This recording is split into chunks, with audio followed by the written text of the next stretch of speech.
éclairer les méthodes. Alors j'ai pris des documents à la Bibliothèque nationale à Paris, des témoignages des conquérants de l'époque, des conquérants français. D'abord, des extraits du bréviaire que l'on avait remis aux officiers et soldats qui s'en allaient en Afrique.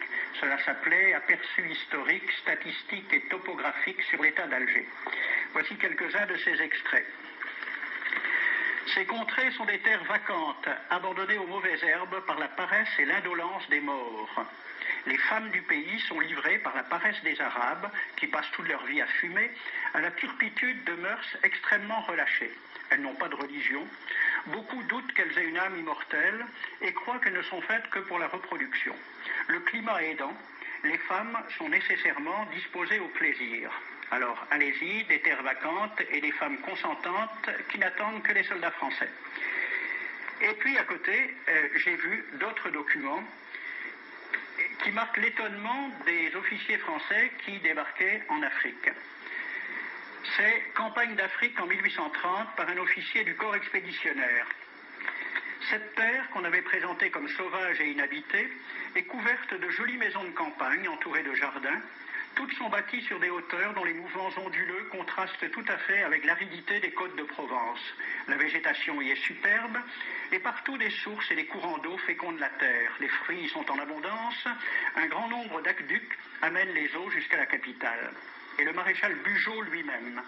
J'ai reconnu que l'Algérie produit beaucoup de grains, une immense quantité de bétail. L'immensité des terrains ensemencés atteste l'existence d'une population beaucoup plus nombreuse qu'on ne le pensait. Le commandant Claude-Antoine Roset, dans Voyage dans la Régence d'Alger en 1833. Presque tous les hommes savent lire et compter. En France, on compte à l'époque 40% d'analphabètes. Ainsi, les soldats qui débarquent sont en général moins instruits que les sauvages qu'ils viennent civiliser. Le ministre de la guerre de l'époque, qui s'appelait Girard, il faut se résigner à refouler au loin, à exterminer même la population indigène. Le ravage, l'incendie, la ruine de l'agriculture sont peut-être les seuls moyens d'établir solidement notre domination.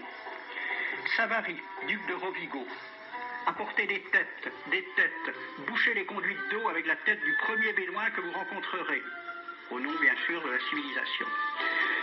Christian, dans l'Afrique française, un détachement de l'armée parti d'Alger surprend la tribu désarmée des Olifias et massacre sur le champ tous les hommes, femmes, enfants, sans distinction. On parlera de 12 000 morts. Les troupeaux raflés aux Olifias seront vendus au consul du Danemark. Quant au reste du butin, il fut exposé au marché de Babazoun. On y voyait des bracelets de femmes encore attachés à des poignets coupés et des boucles d'oreilles pendant à des lambeaux de chair, au nom de la civilisation. Le colonel François de Montagnac. Selon moi, toutes les populations qui n'acceptent pas nos conditions doivent être rasées. Tout doit être pris, saccagé, sans distinction d'âge et de sexe. L'herbe ne doit plus pousser là où l'armée française a mis le pied. Saint-Arnaud, il était commandant et c'était aussi un mari très attentionné. Il écrit à sa femme « Chère Louise, je suis bivouaqué par une chaleur de 40 degrés au milieu de 20 villages superbes qui ne se sont jamais bien soumis. Je leur ai donné jusqu'à ce soir pour payer les impôts et les amendes que je leur inflige. S'ils ne s'exécutent pas, j'enverrai 3 colonnes brûler tout. » En juin 1845, la tribu des Ouled Riha, chassée de ses douars par les détachements incendiaires du colonel Pélissier, se réfugie dans des grottes de montagne. Ordre du maréchal Bugeaud. Si ces gredins se retirent dans leurs cavernes, imitez Cavaignac aux Béha, fumez-les à outrance comme des renards. Voici le récit d'un témoin, français bien sûr. Voir au milieu de la nuit, à la faveur de la lune, un corps de troupes françaises occupé à entretenir un feu infernal. Entendre les sourds gémissements des hommes, des femmes, des enfants et des animaux, le craquement des rochers calcinés s'écroulant. Le matin, quand on chercha à dégager l'entrée des cavernes, gisaient des bœufs, des ânes, des moutons. Parmi les animaux, entassés sous eux, on trouvait des hommes, des femmes, des enfants. J'ai vu un homme mort, le genou à terre, la main crispée sur la corne d'un bœuf. Devant lui était une femme tenant son enfant dans ses bras. Cet homme avait été asphyxié au moment où il cherchait à préserver sa famille de la rage de cet animal. On a compté 760 cadavres. Le 8 mai 1845, Saint-Arnaud découvre 500 Algériens qui s'abritent dans une grotte entre Ténès et Mostaganem. Saint-Arnaud ordonne à ses soldats de les emmurer vivants.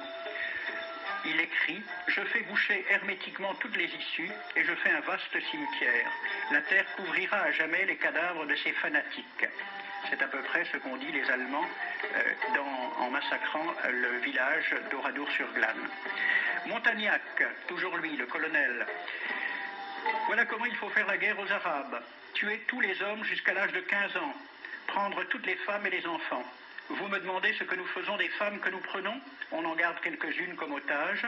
Les autres sont échangées contre des chevaux et le reste est vendu à l'enchère comme bêtes de somme. Toujours au nom de la civilisation. Nous rapportons un plein baril d'oreilles récolté paire à paire sur les prisonniers. Il contient même celle d'un de nos 58 gendarmes morts de maladie. 2 pièces de 100 sous ne sont pas à dédaigner. Le maréchal Soult, ministre de la guerre, répondant à des questions à la Chambre des députés. En Europe, un tel acte serait horrible et détestable. En Afrique, c'est la guerre même. C'est la guerre même, c'est du moins ce que dit le ministre français, mais en face, voici un décret pris par l'émir des Arabes, l'émir Abdelkader. Tout Arabe qui amènera vivant un soldat français recevra pour récompense la somme de 8 douros. Tout Arabe qui aura un Français en sa possession sera tenu de le bien traiter et de le conduire le plus promptement possible, soit devant le califat, soit devant l'émir lui-même. Dans le cas où le prisonnier aurait à se plaindre de mauvais traitements, l'Arabe n'aura droit à aucune récompense. À la lecture de ce décret, question d'un soldat algérien, quelle récompense pour un prisonnier vivant? L'émir répond 8 douros. Et pour une tête coupée, l'émir répond 25 coups de bâton sur la plante des pieds. De quel côté était la civilisation? J'ai donc fait ce film avec les citations et des dessins et gravures qui étaient à la Bibliothèque nationale à Paris, et j'ai proposé le film à la Ligue de l'enseignement pour qu'il soit projeté dans les lycées et collèges de France et de Navarre. La Ligue de l'enseignement l'a refusé avec cette appréciation. Quoique très correctement réalisé et basé sur des documents indiscutables, ce film va à l'encontre de toutes les idées qui servent de base à l'enseignement de la pénétration française en Afrique du Nord, ce qui rend sa diffusion impossible.